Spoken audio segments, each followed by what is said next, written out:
If we compare C++ to other languages like Go, which are designed from the ground up to be as simple as possible, the general consensus is that if you are an experienced developer, it takes about 1 month to become proficient in Go, whereas it takes 3 to 6 months to become proficient in Rust, and about 2 to 5 years to become proficient in C++, depending on which field you're in and how you learn it.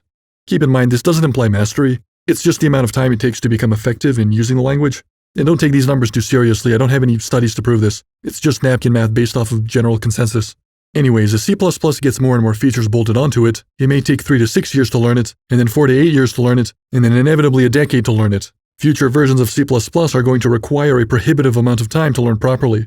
People are inevitably going to end up only learning some subset of the language, but I doubt there's going to be any consensus on which subset of the language to use.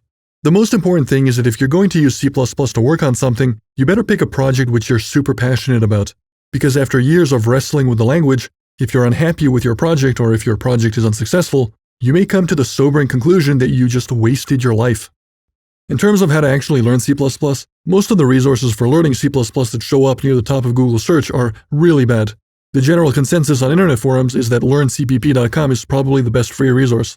But if you like influencer-style videos, I'd recommend the Cherno. When you get into super advanced C++, then the final destination for that is either CPPCon or Jason Turner's YouTube channel. But some of the concepts that they talk about here are so next level that you need years of C++ experience just to understand what the title of the video even means.